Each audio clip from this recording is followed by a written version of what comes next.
Hey, what's up, guys? Here we are at another DIY video.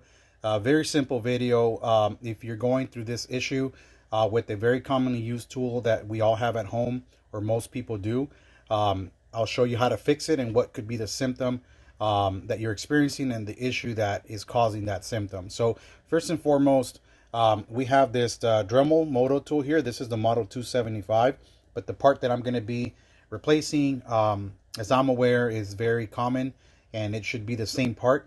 Of course, just verify that with the model number of Dremel that you have before ordering the part that I'm going to be showing you.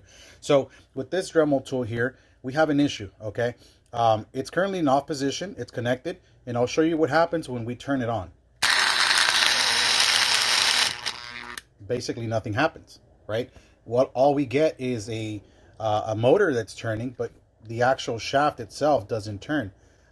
So in order to fix that, what we're going to do is we're going to remove these 4 screws here on the body, and then these 2 that are hidden right underneath this shaft head that goes here, and it covers it once they're fully inserted. But of course, I've removed them already just to save time. I've already have them, most of the way out. So I'll go ahead and show you exactly what you need to do, as well as the tool you're going to need is just one basic tool. It's going to be, this is from Harbor Freight. It's very cheap, maybe $4 or $5 at the most.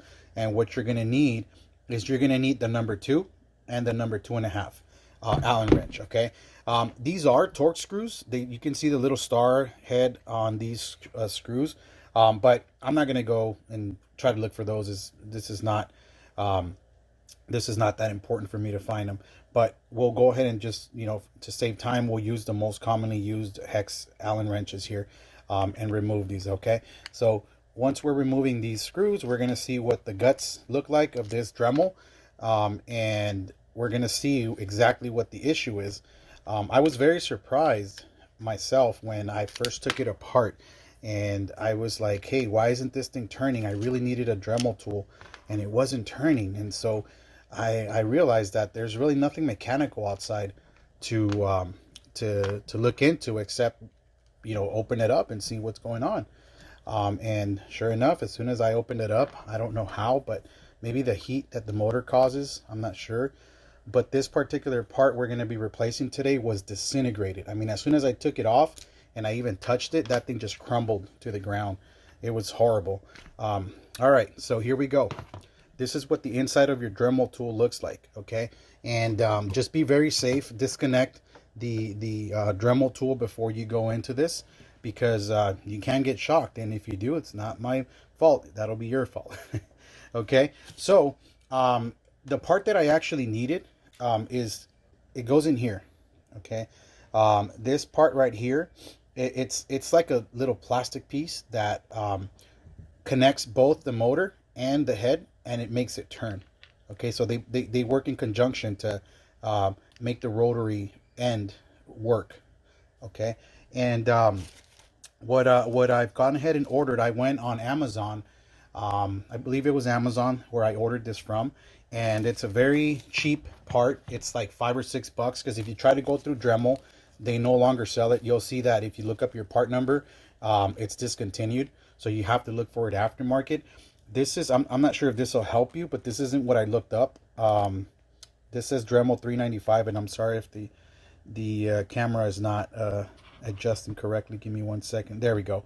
So it says Dremel 395 corded multi-tool, and that's the part number. The one that I ordered comes with a 2 set, which is great. And this is the part number, the actual part number from Bosch. So it's an original part. It's not a cheap part, and it's very, very good to find something from Bosch, because that's usually quality. And as you guys could see, it looks like a small shaft. It's a plastic piece, and I'll show you exactly what to do with this particular part. This is such a very inexpensive and cheap fix. Of course, most people want to just throw their Dremels away once they don't work, because you usually find them at yard sales for like dirt cheap. But what you're going to do is very simple. This part goes in here, okay, and that's it. So let me show you how to do that. You're going to go ahead and remove this part, okay, the shaft. You're going to remove it, and once you remove it, you're going to find the groove for this to come in. And there you go.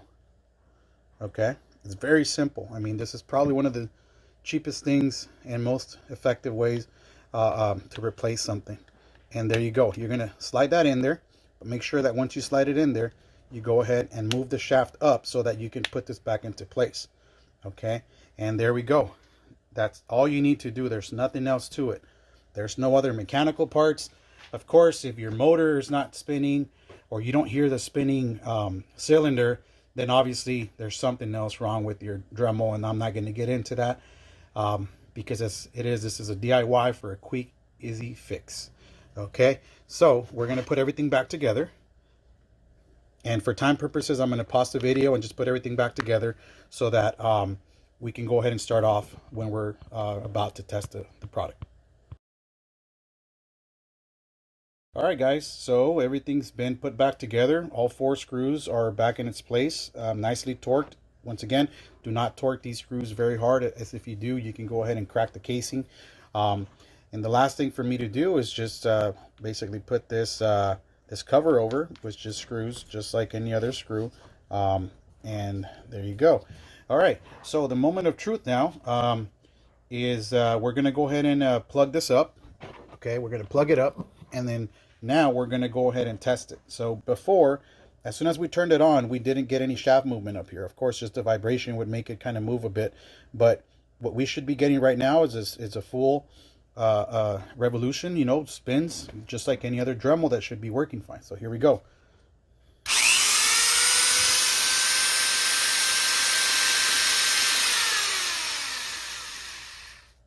All right, there we go. Very simple fix. Once again, this is the actual part number from Bosch. I'm not sure how you would look for it up through Bosch. Like I said, I purchased it through Amazon. I will try to put the link up. I'm not sure if it'll still be valid since it said a few left when I ordered it. But regardless, I'll go ahead and put it up, and hopefully you can use that to your advantage and try to find the part. If not, you can also look up Dremel and go into the Dremel tool schematic. You can find it on Dremel's website and look up your model, and it'll give you a breakdown of parts for it. Of course, most will be discontinued because I'm sure the manufacturer doesn't want to waste their time in selling small parts for something that people just throw away after use, and it's very cheap. This is probably like 25 bucks maybe at the most. So go figure. The part I purchased itself was $8 for 2 of them. So I say, hey, why not? You know, I use these all the time. So why not spend $8 instead of buying a new one? And there you go. That's it. So I hope this has helped. And if you have any questions, please feel free to ask. I will try to answer them to the best of my ability. Once again, I'm a DIYer. I'm not a professional. So please do everything at your own risk and be very safe. If you want to wear safety glasses, go ahead and do so. As well as make sure that everything is unplugged when dealing with mechanical items or electrical items that you are opening up. Okay? Have a wonderful day. Have a blessed day. And see you on the next video.